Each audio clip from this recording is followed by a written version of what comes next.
Hi, I'm back for reading log number 5. So for number 5, you've already heard this book because I presented on it in class, but it's I Am Not a Number by Jenny Dupuy and Kathy Kacer, and then illustrated by Gillian Newland. So even though I did read this in class, I know that we're allowed to repeat books whenever we do that for a project. But I do think that this genuinely deserves a spot in my reading log because of its impact that it can have on young children. So the age range is actually grades 4 to 6.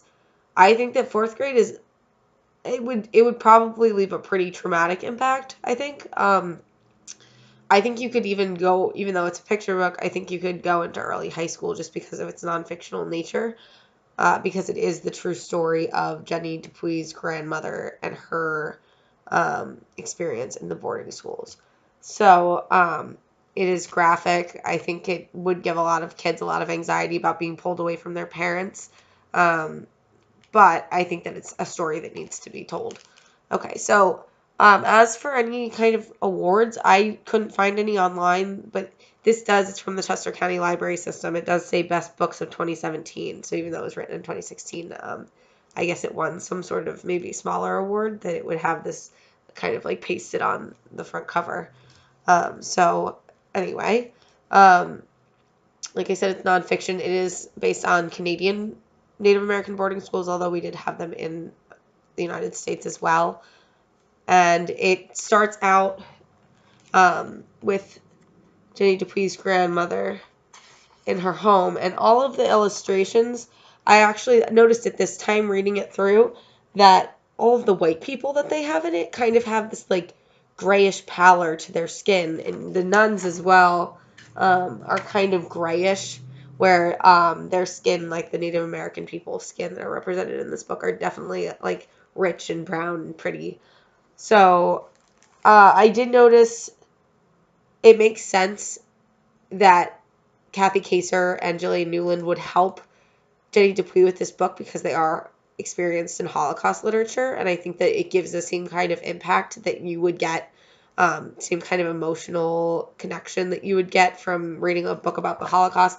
The illustrations are vivid, they're more muted colors for the most part, and the characters' faces are a little bit more realistic than what we saw in When We Were Alone. So this is one page that catches my eye every time because of the hair, the significance of the cutting of the hair. And she mentions it here, and she says that we only do that whenever a family member dies.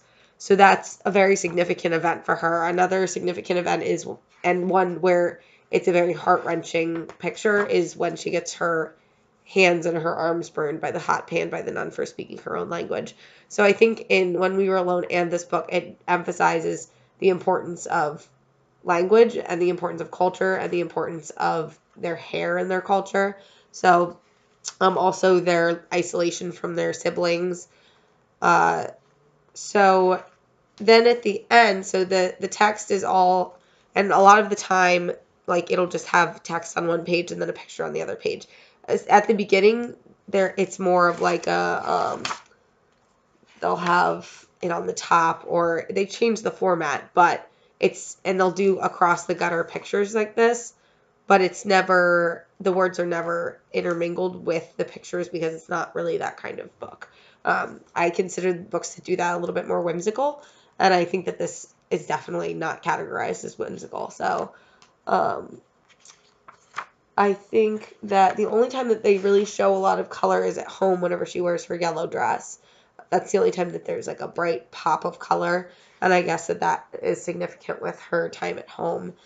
This one actually does have a happy ending, which I liked, that her dad protected her and her siblings from going back to the school, and he stood his ground, didn't let them be abused anymore, which is really, it is a good end to the story, to a really sad story. And you can even see this face off. And I don't know, I know my camera isn't good, but the pallor of the white people's skin is just awful, which is kind of funny and makes sense. But so for the illustrations, Gillian Newland mostly uses watercolor pens and pencils, which you can totally tell from like the brush strokes, but somehow she still keeps it very realistic and animated in the characters' faces. So the last part that I wanted to talk about is the nonfiction part at the end. So the whole book is nonfiction because it is a true story, but there is a part at the end where they talk about the residential school system. They talk, like Jenny Dupuy talks about her grandmother's experience, and then there's pictures of her grandmother, so her great grandfather and her grandmother at the end as well, which I think is a nice touch. It really gives you a sense that at the end of all this horribleness, that this is real, and I think that that is a really important aspect of this book in particular. So that's book number 5. We'll move on to number 6. If I can get the camera off.